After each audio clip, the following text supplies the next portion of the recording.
Ramakatha Rasavahini, Prema Sudhamritavahini, Sathya Sanatani Dharma Swarupini, Shanti Pradayini Mokshakarini, Ramakatha Rasavahini, Ramakatha Rasavahini.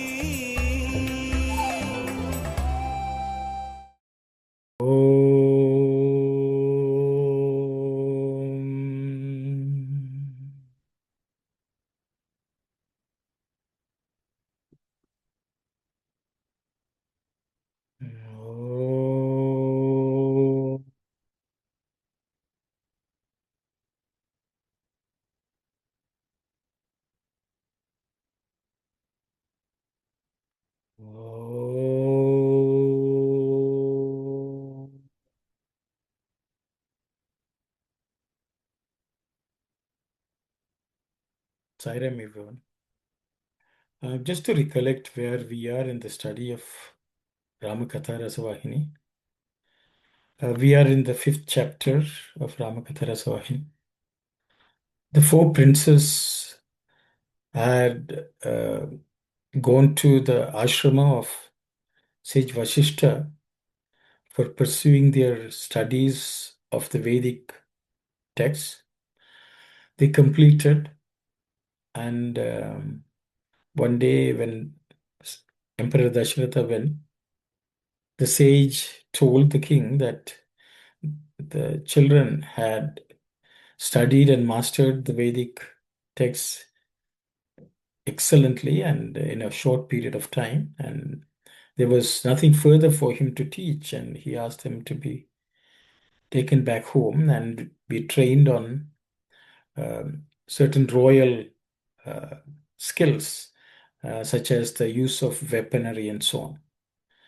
And I think that's where we are. And I think we read one paragraph related to who can teach the children or something like that. And I think we'll read that once more, and then we can continue if there's nothing further to discuss what we discussed. So I will ask Uncle Gopalan to read Sai Ram. Sai Ram. To him who holds the strings of this puppet show, who can teach to pull the string? Men who could not recognize their reality underneath the camouflage of Maya sought to train them and teach them the objective skills useful for external living. They have come to save the world from disaster, so they have to be in the world and of the world, respecting the conventions of the world so far as they subserve their purpose. Men could not understand their acts, for they are beyond human intellect or imagination. They will be helpless if asked to explain them, but people must learn the ideals they put into practice. So, Rama was presenting himself as a cinder covered with ash, or a lake with a thick float of moss, or the moon hidden by a curtain of cloud. The brothers were following the footsteps of Rama. Sai Ram. Thank you very much, Uncle. Auntie, shall we read the Telugu? Yeah, sure. Sai Ram. జగన్నాటక సూత్రిధారి అయిన తనకు సూత్రములు కూర్చి బోధించురు వారెవరు? For the one who is the puller of the strings of the puppet show of the world, who can teach him how to use the strings? మాయతో కప్పిన మనసులు మాధవుని గుర్తించక, so because of the covering of the Maya, when we are unable to recognize the Madhava or the Lord, ఇట్టి ప్రకృతి విద్యలను ప్రబోధించుటకు ప్రయత్నించిరి. they were trying to teach him these worldly knowledge and skills. లోక సంరక్షణకై అవతరించినప్పుడు When descending on earth for the sake of protecting the world, లోకము యొక్క పోకడలను అనుసరించవలసి ఉండును. the ways of the world has to be followed. మానవాతీతమైన ప్రవర్తనలు, the activities which are beyond the human ken, సలిపిన ప్రజలు వాటిని అనుసరించజాలరు.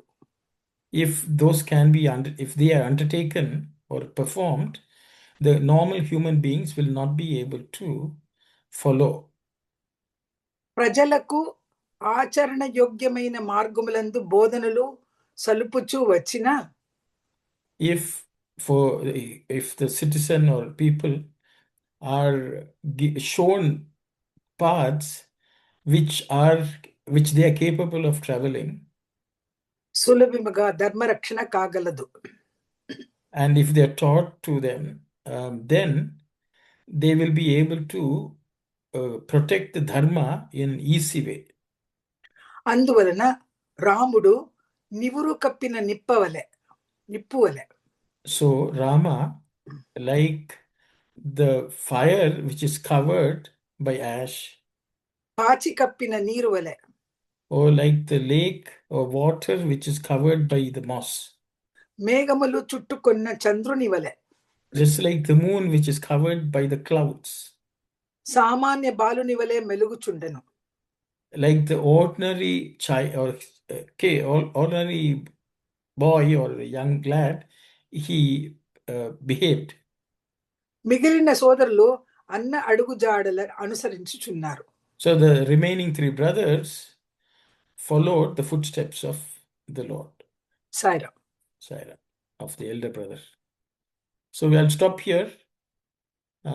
Swami is giving us a glimpse of how an avatar functions in the world. In spite of knowing everything, behaving like a normal human being. So I think that's what Swami is. I will stop here. If anyone would like to discuss any of the points, please do so.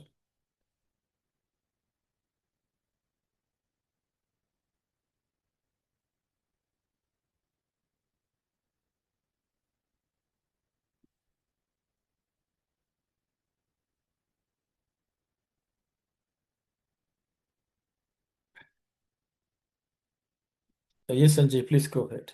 Sai Ram, that line in English where it says men could not understand their acts for they are beyond human intellect or imagination. But in the Telugu version, it is just anusarinchu, means just follow, it says, right? Am I correct? Yes, Swami says if Rama were to behave like a superhuman being, his actions cannot be followed by normal human beings. Okay. That's what it says. Manavatītamaina pravattanalu salipina means that which are beyond the ken of human beings. If such actions or such behavior is followed, ప్రజలకు వాటిని అనుసరించే జాలరు. They will be incapable of following. Sir, auntie, that's okay. Yes, Yes. Thank you. మానవాతీతమైన ప్రవర్తనలు సలిపిన ప్రజలు వాటిని అనుసరించజాలరు.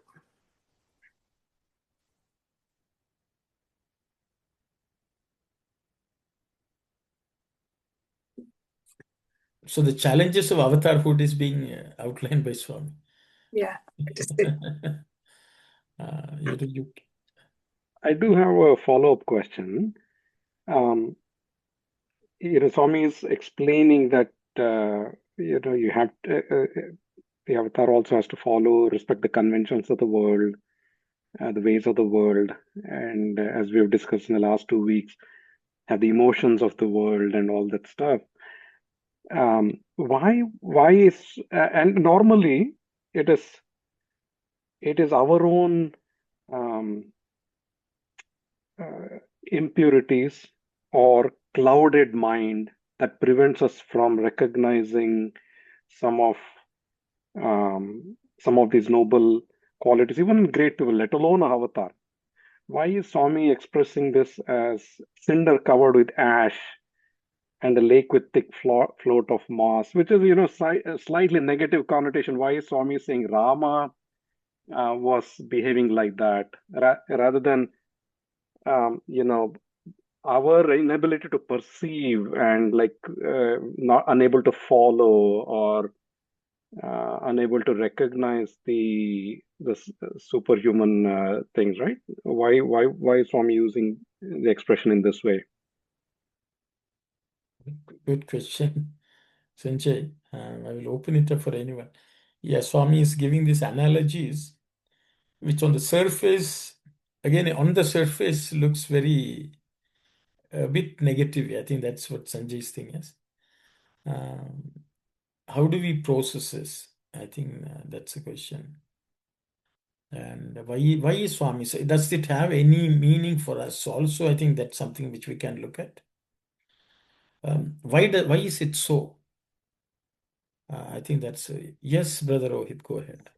Fair enough. So, Swami here has presented these three metaphors. So maybe before we jump into why Swami said, can we first decipher what these metaphors represent?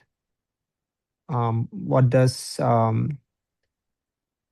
himself as a cinder covered with ash, or a lake with thick float of moss, or the moon hidden by a curtain of clouds? So, before we get into the why, can we get into the what? So what does this exactly mean? What do these three metaphors stand for? Thank you, Sai Ram. Very good, thank you. So I think very nice, I think very good, nice way to approach the problem posed by Sanjay, by Rohit. So yes, ask the question. Yes, Sanjay, go ahead. No, Rohit brought up a good point. Broadly speaking, on first glance, it seems to cover the three aspects of Mala, Vikshepa, and Avarana. But that's what led me to the original question, as to why is Swami um, attributing that to Sri Rama? So yeah. So I think Sanjay, you have mentioned three of them, Mala, Vikshepa, and Avarana. But in my view, the Swami is giving three examples of Avarana alone. Not necessarily Mala and Vikshepa is my understanding. Because Mala means something impure, number one. Vikshepa is that which is unsteady. Rama is neither. But he has Avarana. That's covering. That's the way I would say it. But he's giving three different kinds of covering. I don't want to debate it, but that's the way I see. Because the Lord, Maya is actually an Avarana only. That's the final frontier which we have to cross. But the Mala is only on us, and we are the ones who are, our mind is Vikshepa. It's the way I would put it. So, Sai Ram, bro. Sai Ram. In terms of these three images, what I do notice with the cinder and the moon, both the cinder and the moon are inherently radiant. The lake analogy is sort of different to me. That's just It's water. purely like Maya. It's But water. yes, that's right. Yes. So it is not effulgent, but it has other qualities. But anyway, that's the thing that just stuck out to me about both the cinder and the moon. They have so much more to give, but because they are covered with ash or cloud respectively, you can sometimes be aware of their presence just by the heat or subdued radiance, but it's very minor in compared to what its true nature is, at least for those two. Sai Ram. Okay, thank you very much. Yes, Sai Satish. Saramana. So I was just looking at it from Um, for each of the things, whether we take the fire, the moon, or the water, and what it covers. So in this case, again, because the Lord took on the human form, the human vesture, it comes along with the limitations of that form. So even in the Rama avatar, it was not that absolutely Lord Rama didn't show his supernatural powers when he lifted the Shivadanu. So many points he had that come, but also the other aspect of when Lakshmana falls in the battle, the way Rama laments about his brother, those bring in that aspect of how the human form can be perceived to show either the ash that is covering the fire, or the moss covering the water, or the clouds. So anything, because ultimately it is the radiant immortal self that has taken on a vesture, and when the vesture is there, it comes with its limitations, and that is what ultimately, independent of whether the onlooker perceives it or not, but because the self has worn that vesture, it goes with its own dharma or niyati that is established for that wearing upon that vesture. That is one. And interestingly, the fire and the moon, they also cover that in the name of Rama, that where we say Ra, and Ma, at least the Ra of the Agni and the Ma of Chandrama get covered in this analogy. So that was another thing. Just wanted to add, Sai Ram. Thank you very much. I think Sister Revati, I think you had to speak up. She sent me something. Yes, Bina, sister.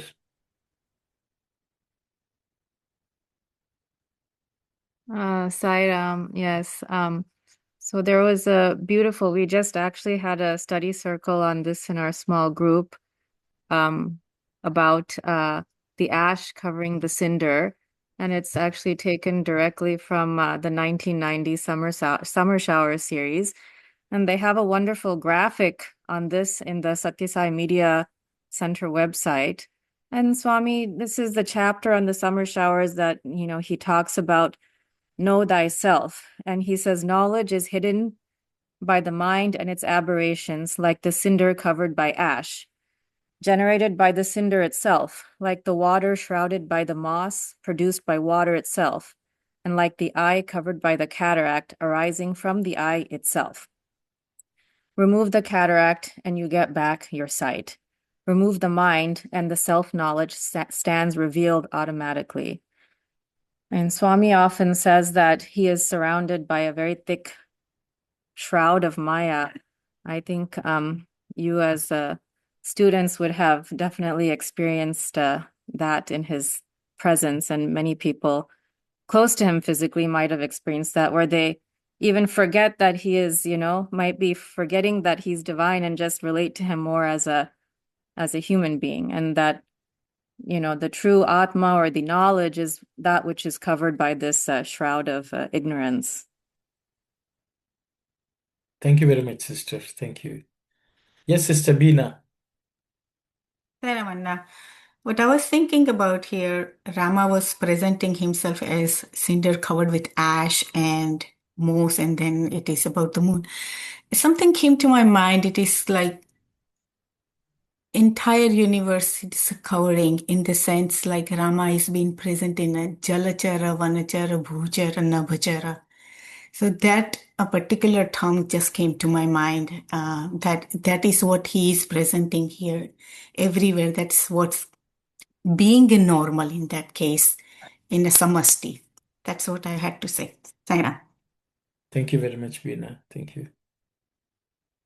Yes, Sister Aruna. Brother, I'm trying to understand why Rama presenting himself as that cinder covered with ash. One, then if he covered like that, but the brothers are following the footstep. So there is something I'm trying to understand how that covered and how these brothers understand and following the footstep there. Can you please, we'll discuss on that to understand a little more. Thank you, Sai Ram. Yes, sister, thank you. Yes, Brother Rohit.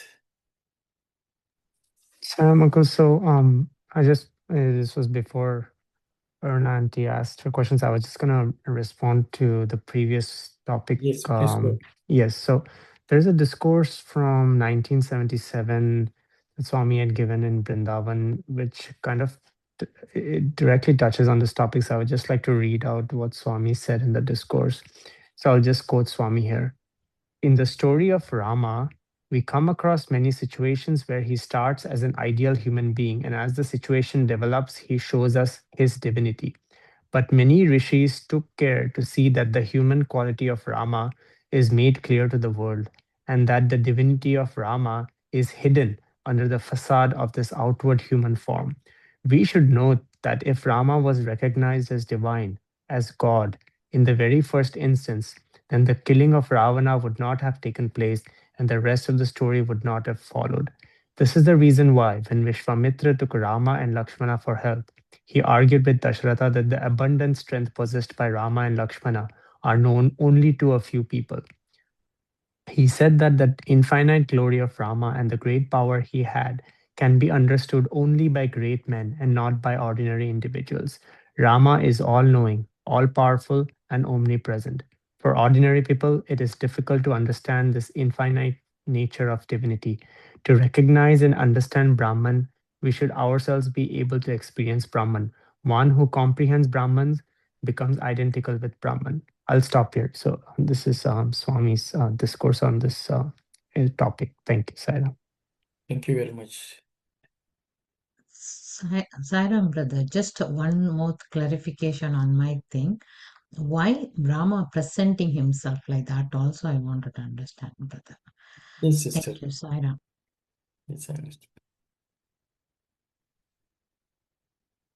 You know, this is a classic question everyone asks in the world.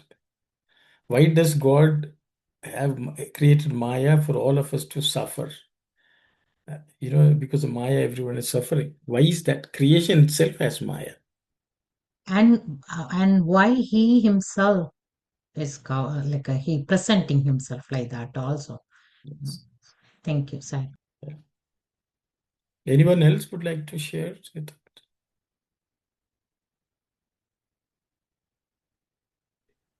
I think Yes, Ramana. Yes, Brother Yoga Kumar. No, Rama only didn't ask about the killing by the human being. That's what Rama acted like at the last point also as a human being to kill him.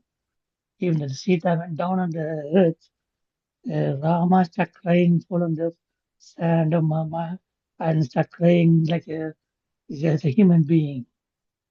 That's what I think. Rama acts as a human, as also all the time. Show his divinity.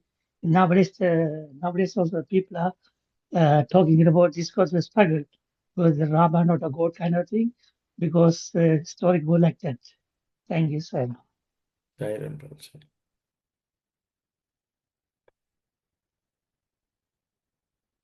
Anyone else? Okay, but I think different aspects have been given by different people. So I will just add to something. I think in nature, these things are created by the Lord. Why should cover the fire be covered by ash? Why is even that's the way God has created it? We can ask. Why are clouds on the sky? And why are they covering the moon, but why are clouds there? If we look at this, some of these are produced only for the benefit of the world. See, if the fire has ash around it, a thick cloud of ash, you can actually handle the fire a little bit, or it actually reduces the heat of the cinder itself for people around. If you look at the clouds are also a generation so that the clouds only can bring down the water as rain and nourish the world. The moss on the is also something which the water creates over it. So living beings and even microorganisms can thrive on it. So the thing is, water alone is not enough for someone to thrive. You need to eat something. Okay, so in this world, everything which is created has some use. I think that's so. Rama covered himself, so he will be usable for people. Otherwise, people will get scared. Otherwise, he will say, "Oh, he's so above us." They will not be able to relate. Because if he came with all his splendor, Swami used to tell, if he gave, if you saw him in his full splendor, people will go blind. Okay, so you need some cover. You need so that you can handle him.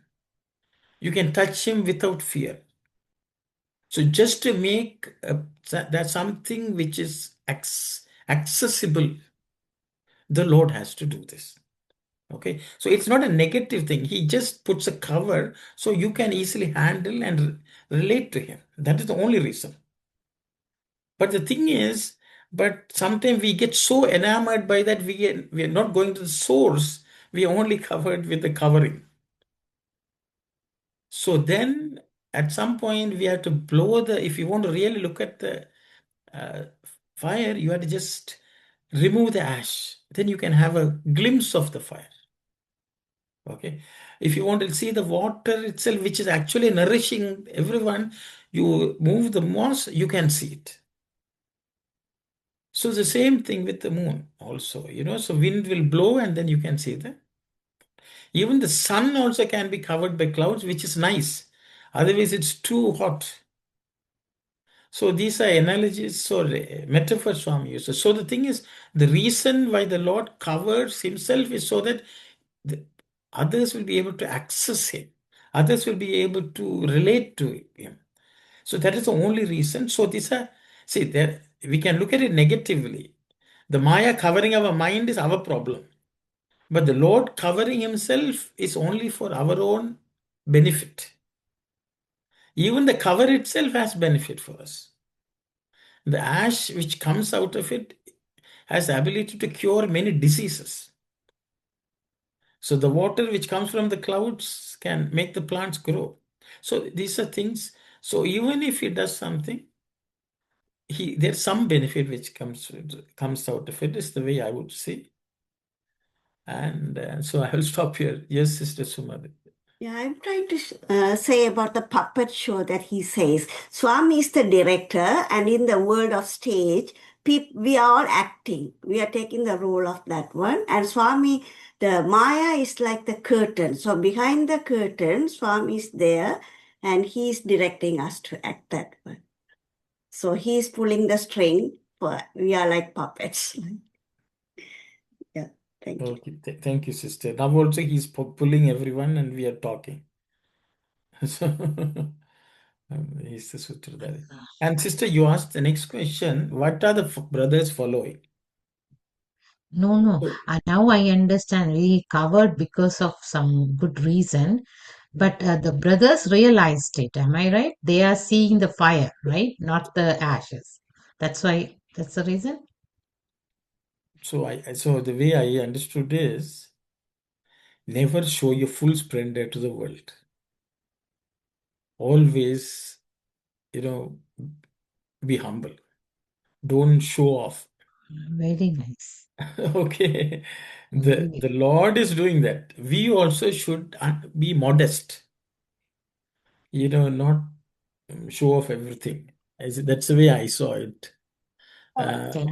So, but it can be the other way also because they are also divine and they are also doing the same thing. Also, we can say, but Sai then Ram. Swami will say, you also divine. So you all also Amrita Putra. Yeah, Auntie, please go ahead. Yeah. Very nice. Brothers were also equally divine. Yeah. Lakshmana, Bharata, Shatrughna were equally divine as Rama himself. But they also wanted to follow the footsteps of their brother. Brother is hiding his divinity under the cover of Maya. He is, of course, helping us in a way to we should make an attempt to remove that Maya. So also the brothers followed their Rama, Sri Rama, so that they were also divine, but the divinity was covered, just like Rama covered himself. Sai Ram. Thank you very much, Auntie. Yes, Sai Satish, please go ahead. Sai Ramana, just adding to what you mentioned, I think Swami also mentioned in his discourse that if the Lord came with all his 10 arms and all of that, then people would put him in a museum and charge a fee. So the idea of Lord coming in the human form is that humanity can develop that kinship and feel that relationship like how we feel to one another. We can develop that relationship and using, so whatever we say, the like what Tanda mentioned, whether it is the moss or the each of the things that were mentioned, they itself become a bond in that relationship, because using that we feel, oh, I can relate to that absolute. Because if suddenly you see the Vishwa Virata Rupa, then Arjuna himself says, oh, it is so terrifying, come back, please take your normal self.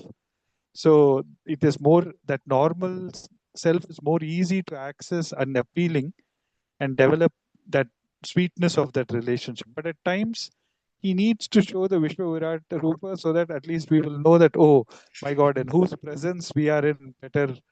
We have to realize that omnipresence. So yeah, the utility of both, um, yeah, the form and the formless, both are needed. Sai Ram. Sai Ram, Sai Ram. Yes, Rohit, please go ahead. Yes, Sarah McCall, I just wanted to tell a small thing just to add to Brother Sai Satish's thing about how, when Swami presents or Parabrahman presents itself as the full supreme power, we as normal human beings, we tend to distance away. And I think I've seen this happen in real life, just a small thing where, so here when we offer food to Swami every day, a few days back, my son, who is about 4.5 years old, he came to me and he asked me, why are we giving food to Swami if Swami is God? Like how it's based on the stories how we tell our son. He's asking, if Swami is God, why does Swami need food? So I actually found that, I mean, it's a legit question that he asked, but I think that's where, just to add to that, when the Lord comes in his full form, there is a distance, there is a gap between us and the Lord. And I think that's where, when Swami comes down or Lord Rama comes down with full human limitations and in our form, I think it's for us so that we can connect to him and feel that kinship with him. Just thought I'll add that. Thank you, Sai. Thank you very much, brother. Yes, Sanjay. Sai Ram. No, good discussion. I just had another follow-up. Take the example of, what Swami says about when you have jaundice, the whole world appears yellow. But the yellow is in your eyes, no, jaundice. Now, then with that in mind, look at the situation when King Dasharatha goes to pick up the children from Sage Vashishta's ashram. Sage Vashishta and King Dasharatha both are looking at the same children.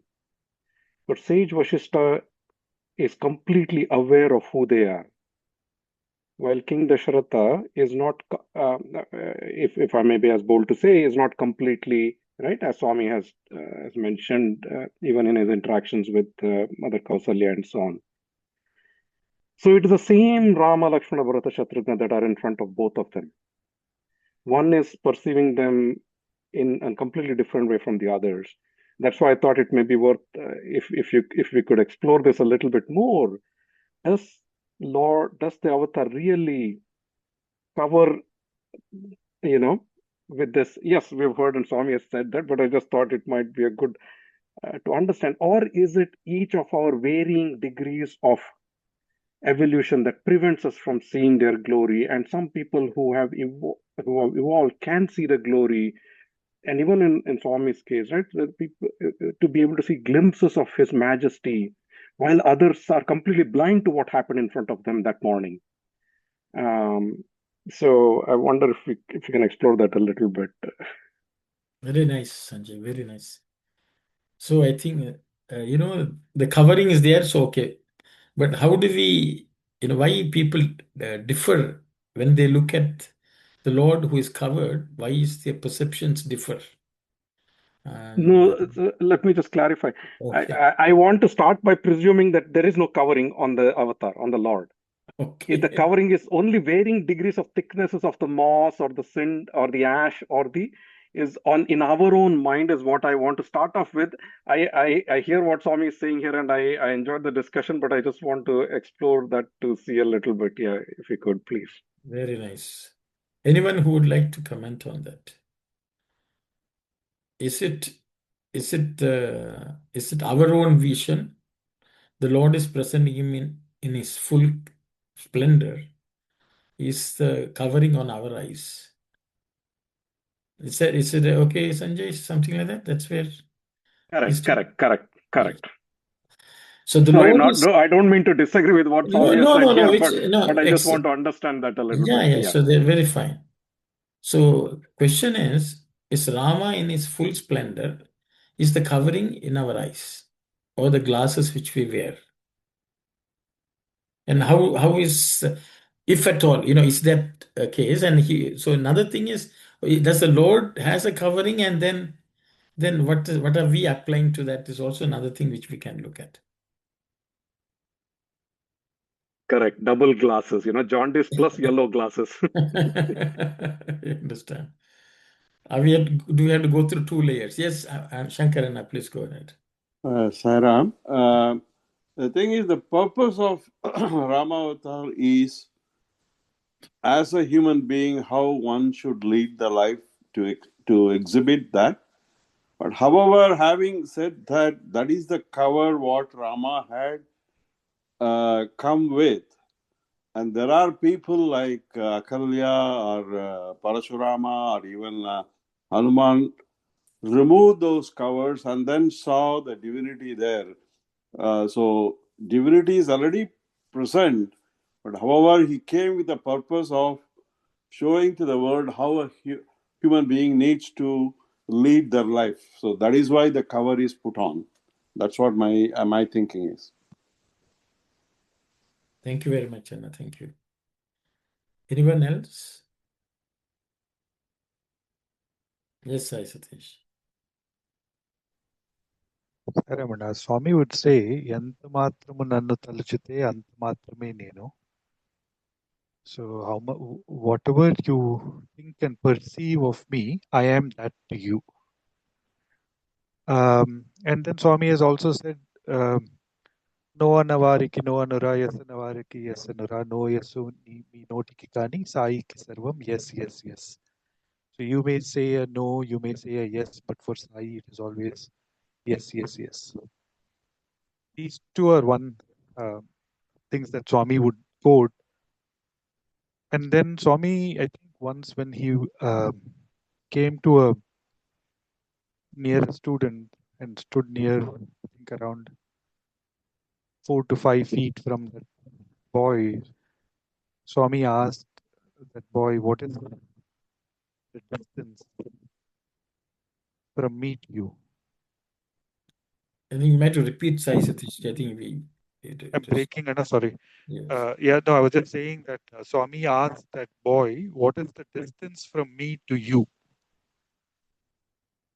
And then we know that when Swami tells it's at several layers, so obviously the boy was silent. And then Swami went on to say, the distance from me to you is the distance from you to me. So in that regard, it goes back to again the same thing of what Swami mentioned, right? ఎంత మాత్రము నన్ను తలచితే అంత మాత్రమే నేను. Like, so the distance from us to Swami or Swami to us is dependent on our distance to Swami. So if we perceive him as the absolute and stay in that realm, then he is that absolute. But then if I limit him to that 5 feet 3 inches form, then he, with all his love, he accepts to that ideology and that thing, and also be bound with those limitations. So yeah, we have the yatha drishti tata drishti part, but I also see that the Lord again, he, because of the immense love for his devotees, he allows himself to be wrapped by those limitations that the devotees subject him to, and then goes with it. But I'll pause here, Sai Ram. Thank you very much. Yes, sister. I think Sister Maha raised her hand first. So. Sai Ram, brother, my question is, Rama is covering himself, so those three brothers, they are following the footstep. They are divine also. But for us, we are not divine like them. So is there any difference between those brothers and us? Maybe Rama is giving more, like he's covering more us than the brothers. I don't know. My question. Thank you very much, sister, for the question. Yes. Sai Ram? Uncle Gopalan, go ahead. I'm thinking about Sabari. All she did was she heard from her guru that Rama is like this, Rama is like that. He will come and you wait for him. So an ordinary lady recognized the divinity of Rama far away. So it's up to the individual, is the one who's it's how you are and what kind of faith you have. These things are come into play, Thank you. Thank you very much. Yes, Sister Revati.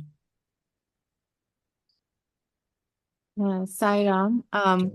So yeah, I was just, it's such a beautiful explanation that was given about how, this between Purusha and Prakriti, basically, cinder or fire being like Purusha and the covering being like, Prakriti. But even the Prakriti has a purpose.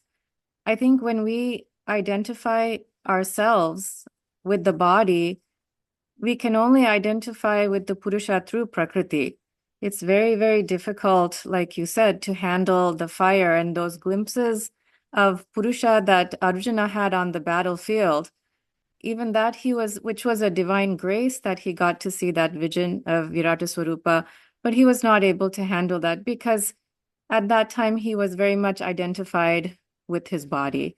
And maybe when we achieve to identify, with our divine Atma, then probably all these things will just instantly disappear. Kind of like, on a cloudy day when we go on an airplane, we ascend, eventually we go past the clouds and it's all, sunlight at that point.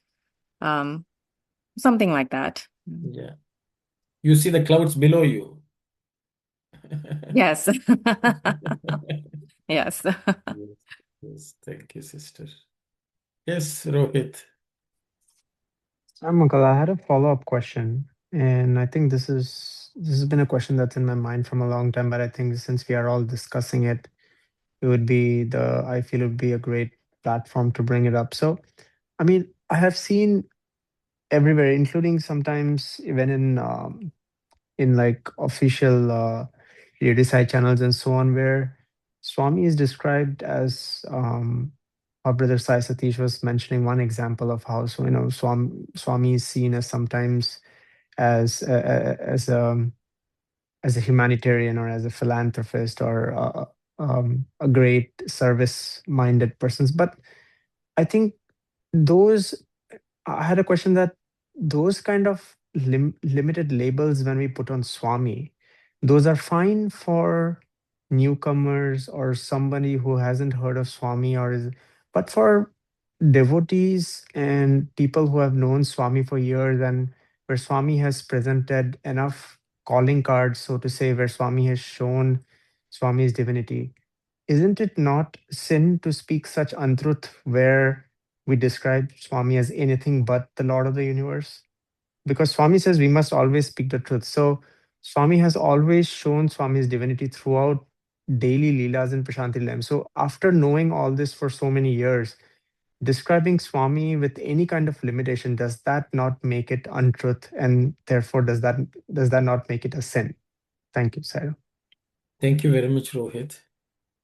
It's a nice topic, but it's slightly off topic, I would say. But I will just address your point.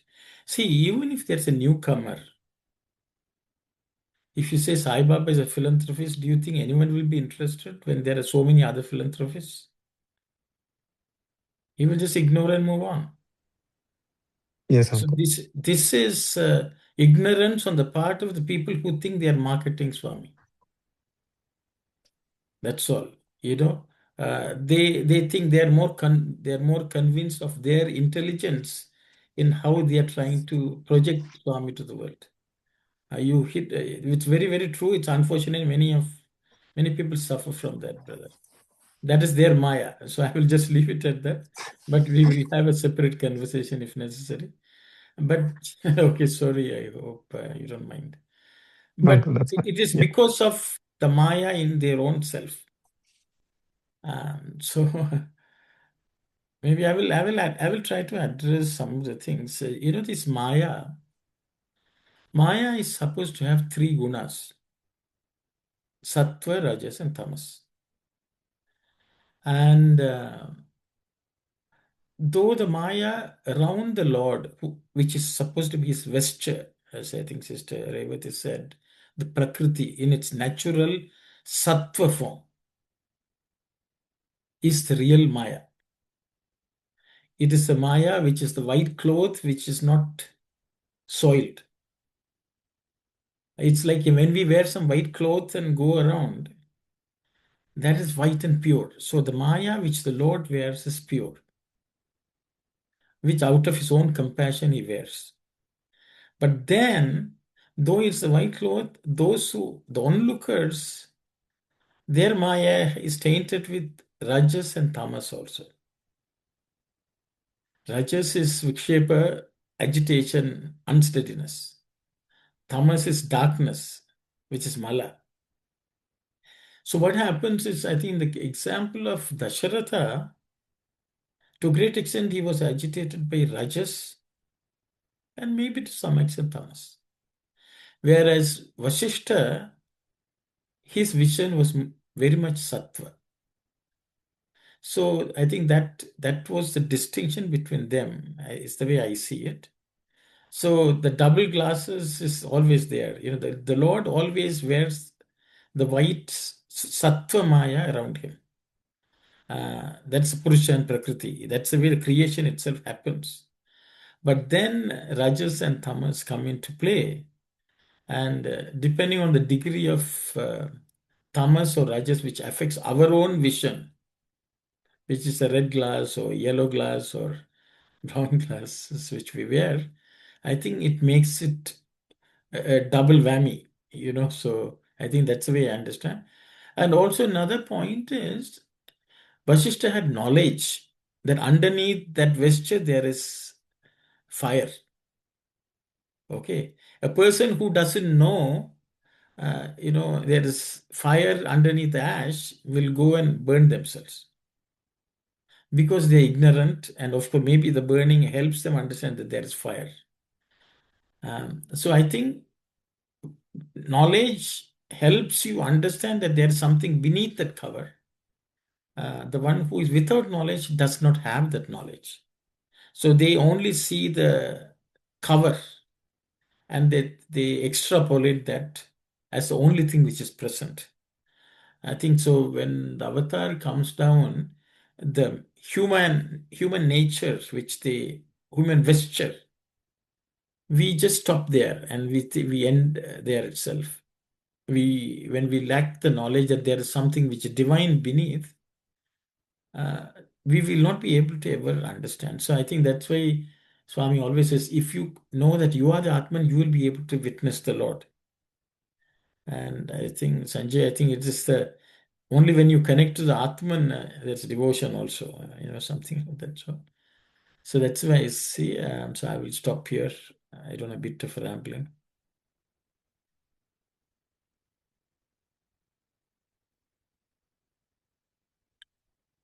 I think Sanjay, you will have to comment. You have to conclude. Sai Ram, Sister No, Aruna. no, no. Very good. I enjoyed that. I really liked all the points,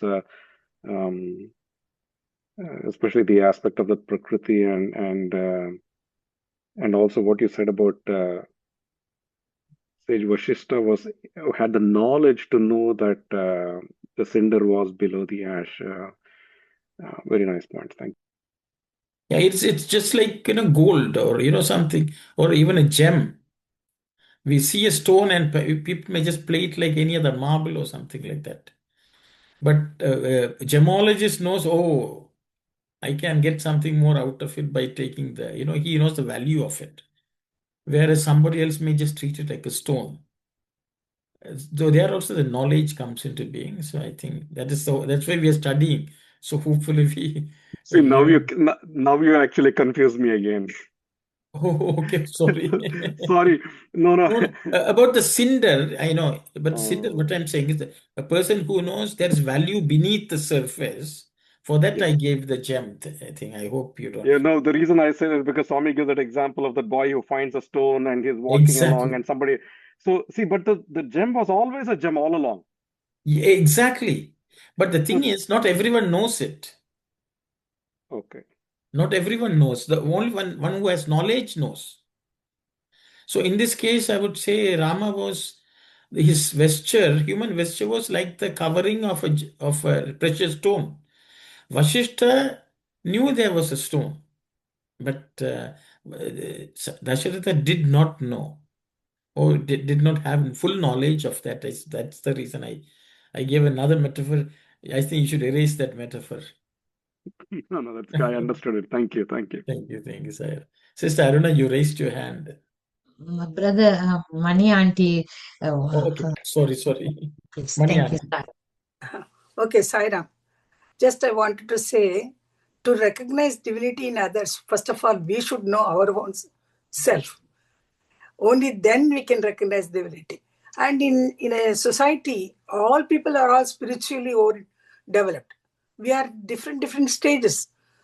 So to recognize divinity in Swami also, we made a mistake saying that, first of all, when he was young, we all took him for granted, saying that, oh yes, he's something above all of us. That's all we knew. And we never realized that he is the avatar. Only later on, when little bit maturity came to us, then we started recognizing Swami. So it depends on people's individuals' spiritual development. Sai Ram. Thank you very much, and thank you. Yes, Sister Aruna. Sai Ram, brother, I don't know this question is right or not, but now Rama covered, but as a devotees now, we have now praying Swami as we recognize as a God or Swami. How that relate to this? Are we able to transcend something to understand Swami's divinity? Or the devotees here, all the Swami's devotees, you think they are in the sattvic nature? I'm trying to understand where this. Okay, sister is asking a very good question. Are we all Vasishtas? or Yes, Dasharatha? I yes. think that's a question. So I will open it. A very good question, sister. We should not delude ourselves that we are all Vasishtha. I think that's the thing. I think Mani Aunty has already dealt with it a little bit, but I will open the question anyway. So I think Sister Aruna's question is, we all believe Swami is divine. Okay, so where do we fall? Recognized it. Pardon? We We have recognized? recognize. Yeah. And Swami, why we are praying that? Okay, so sister says we have recognized Swami is divine. So where do we fall between Vashishta and Dasharatha? I think. Yes, Sister Beena, please go I think that question everyone has to ask themselves. ahead. Sai Ram. They're asking the questions, Beena, but they don't have an answer. Different people can have different answers also. But I think Sister Aruna wants to know everyone's answer. Okay. Sai Ram, anyone else volunteering to speak?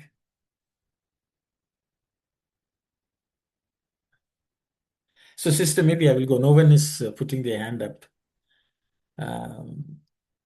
See, the thing is, one thing is to have some sort of idea in our head that Swami is divine.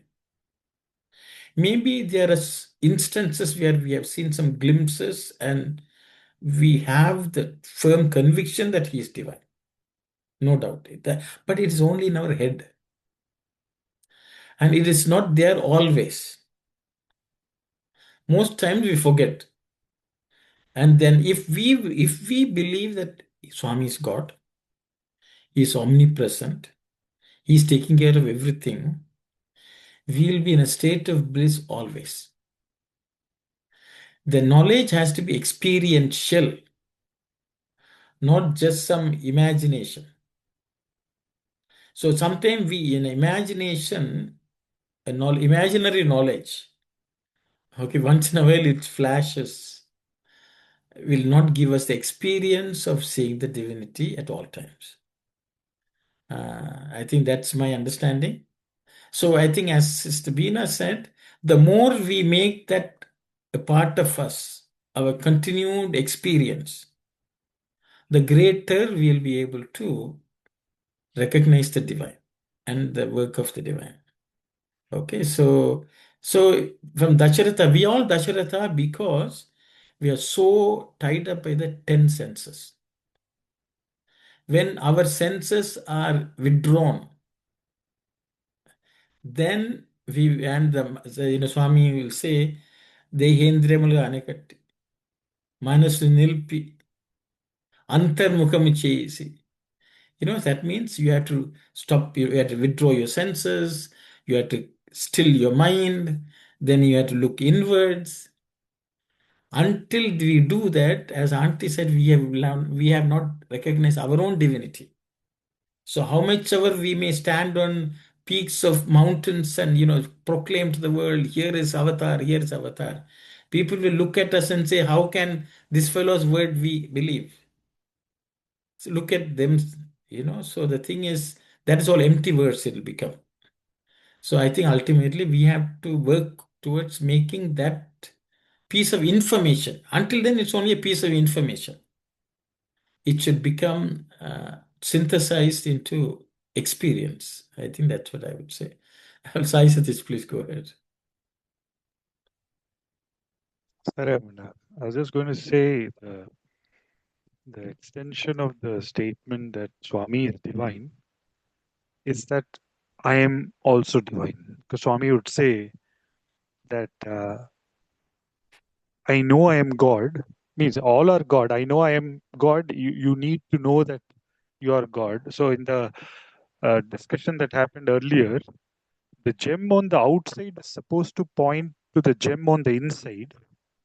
And that is where the bookish knowledge that Swami would say, like ultimately it has to become the fundamental knowledge. So what is a theoretical understanding becomes a practical experience in life.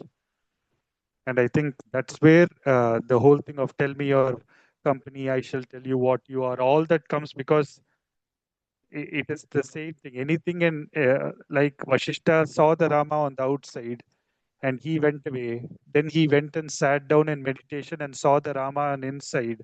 And then he realized what that whole thing. Which of course he knew it right through, but that reinforced to him as to what is the true Rama or the Atma Rama. So I think uh, saying Swami is divine is one part of the statement, and then extending it to that, which what Swami would say, Shrunvantu Ishwe Amritasya Putra, that is, yes, we are the children of immortality, and we are verily that what we seek. So, Sai Ram. Thank you very much. So, Sister, yes, Rohit, please go ahead. I had a small follow-up question, Uncle, to your point about it not just being an imagination or thought, but an experience through which we experience that Swami is indeed divine and Lord of the universe. But doesn't that come after faith? Is that Swami says, if you think of me as this, that I am. If you think of me as that, that also I am. So if we think of Swami as, we strongly believe, we have faith from within that, yes, Swami is the Lord of the universe, then we shall have that experience. Kind of like the chicken and egg story. So doesn't that experience come after we strongly have, I mean, we have a strong conviction that Swami is the Lord of the universe? Thank you, Sarah. Thank you, Rohit. Anyone who would like to respond to this question, Rohit? Yes, Sanjay.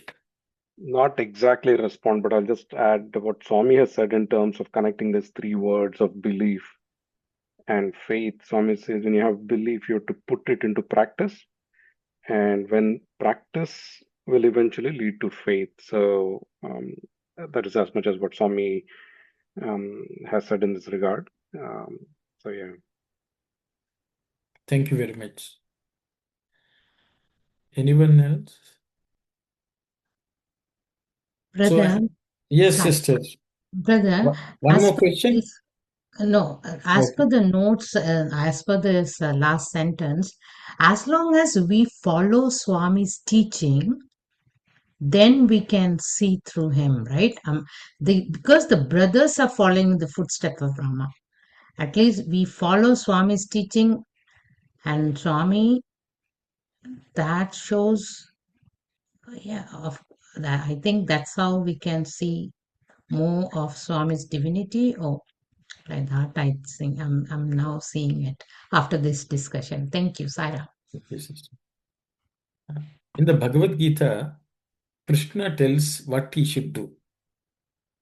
He says, after he gives the Vishwarupa Darshanam, he is giving Arjuna how he can make it a permanent possession.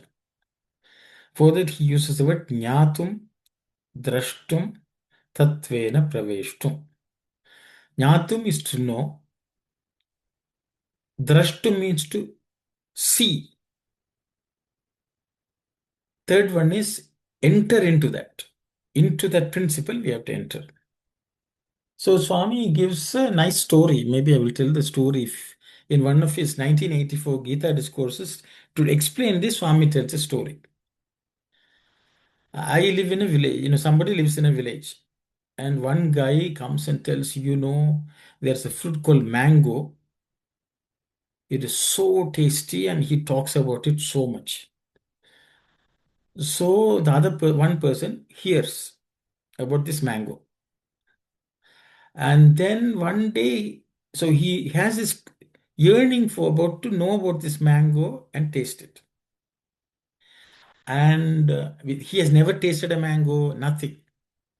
But one day he comes to know apparently this mangoes are in season and it has come to the market. So now he has to go and see it. He has to go and see it means he has to go all the way to the market and look at the mango. That's called drashto. For that I will cover what Rohit said. He asked about faith. So the thing is, if we do not believe the words of somebody, we will not go and search in search of mango. So for this, Swami says, Nammakamani Nayanambulu, Swami says. Swami says, faith is the one which gives us eyes. To even see the Lord, we have to have faith. So the thing is, we will not go and look at the mango if we don't have any faith that is worthy for us to seek. So faith comes into play after we get some information or knowledge, which is Jnatum, or Swami is divine. We have to walk and go with faith. So Swami will say, how do you come to me? You have to do all these things. That is his teachings are nothing but the method in which you can walk and see him. Okay. Then Swami says the person goes and sees the mango and he's very, very happy. And he will take the mango, he will hold it and look at it in all angles. He will sing songs, he will walk and show it to everyone and say, see, I have a mango, I have a mango. But still the job is not done. The person has to bring it home and he has take the peel and put it in the mouth and eat.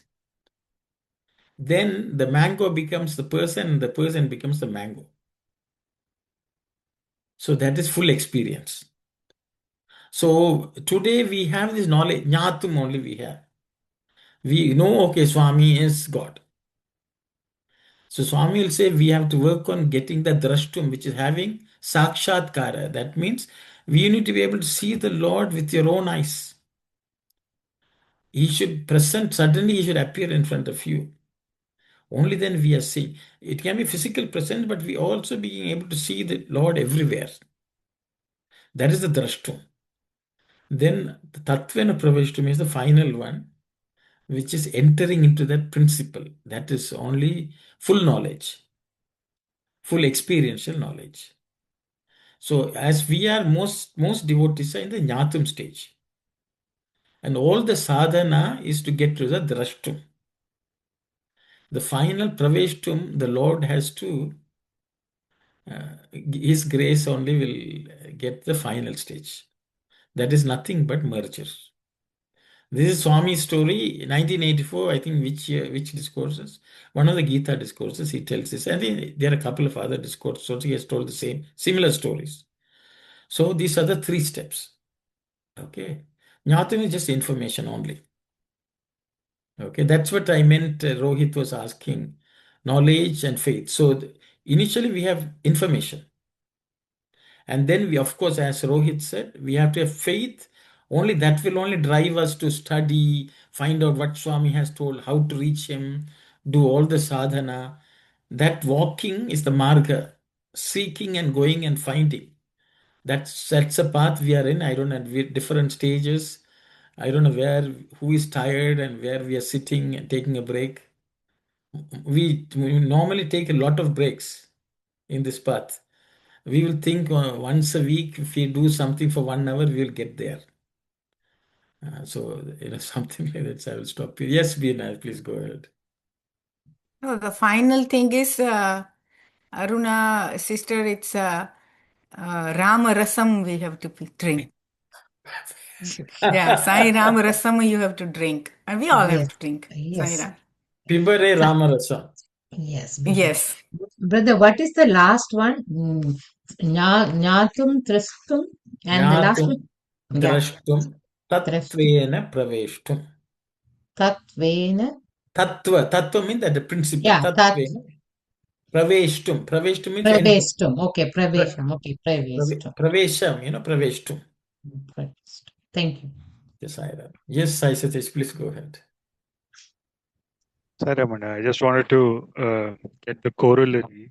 So, Jnatam you will do by Shravanam, and Drashtum you will do by Mananam, and Tatvena Praveshtum you will do by Nididhyasana. So, it will just Nididhyasana. it'll go with corollary, because ultimately only when we put it into practice will we essence the sweetness of the mango. So both run in corollary. Just wanted to add, Sai Ram. Thank you very much.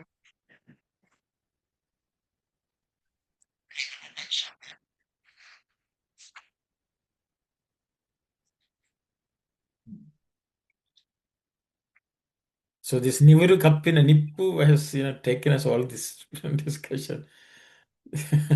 Yes, Sister Shilpa, please go ahead. Sai Ram, brother, I have a question. That isn't it the grace comes first, because some devotee who did not know Swami and still Swami went their places and with his divine grace, those devotee came to know about Swami. So first Swami went to them, and then a devotee came to know, and then faith started. Very nice question, sister. Because it happened in case of me. I did not know Yes, Swami. yes, sister, yes. Thank you. So what sister is saying, because I said the grace is needed for the final stage, so she's asking, without grace, we can't even get to know Swami. He's the one coming and calling us to him. So isn't grace there in the first place also? I think that's sister's question. So anyone who would like to share their thoughts? Yes, Bina. Sai Ramana, what I am thinking that um, we are changing the bodies. The Atma is eternal thing. And so the grace, even we get it. It's our punya karma that we may have done it for the past very good. So this is the a time that it ripens up and Swami enters into our life. Sai Ram. Very nice. Thank you. So I think Sister Bina is telling, even if you have received grace, it must be Purva Janma Sukrita. That means some good deeds we have done in the past or past lifetimes. I think that. Yes, Sister Shubha, please go ahead. Sai Ramanna, I just wanted to add that, like, even to know that it is the grace, I think even to realize that it is the grace that brought us to Swami, that is also a journey. Like, that doesn't come right in the beginning. We don't realize that right in the beginning. So even that, I think, like, we start from thinking, oh, I made the effort to come to Swami, and then we understand, that is a journey by itself, right? Like, we understand that no, it is not us, it is Swami who made it happen. So just wanted to add that. Thank you. Thank you, Sister. Yes, Sai Satish. Ramana. So it's purely his love and grace that he took the form and he came, because um, that descent had to happen for a bit of our ascent. So that is needed. And we often know that the cloud is hiding the moon, but once in a while the moon just peeps out to say, I'm here, even as it continues to hide. And that is surely because of the love that the moon has for humanity, or God has for mankind as such. So absolutely, because of that grace only, mankind exists, and ultimately the search continues. But even as that grace is needed, Swami also says that one's swasa has to be that Vishwasa. One's breath has to verily become the faith. So even as his grace is verily there for all of us, and that is what helps us to have a sneak peek of him and pursue the Lord in all of that we see. So it starts with grace and ends with grace, because everything is ultimately that, where Swami has said, even for you to think of me, I should think of you, and only then you will be able to think of me. So it's absolutely his love and grace that starts the journey and ends that journey also. But what keeps the journey going is the swasa of Vishwasa. It's that faith that keeps the whole thing going from the start to the finish, even as it starts off with this grace and ends with Sai Ram. Thank you very much. Yes, Uncle, please go ahead. Talking about grace, Swami says, when it's raining, and if you put a pot upside down, you will not get anything in there. But if you keep it open, like grace will all come. So some of us are keeping the pot upside down. Yes, thank you very much. Yeah, so I think very nicely put. Grace is there always for everyone.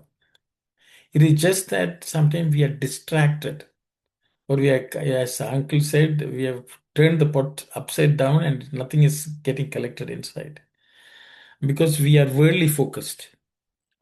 So grace of God is actually always there. But the point which I mentioned at the final stage, for the essence to just get into and absorb and go everywhere, Ishvara Prerita. Okay, only God induced at that time. So until then, there is some little effort from our side is needed. At the first point, because we are so distracted, even though God is knocking on our door every day, we don't hear it. So God is continuously knocking from the time we are born. But we were distracted.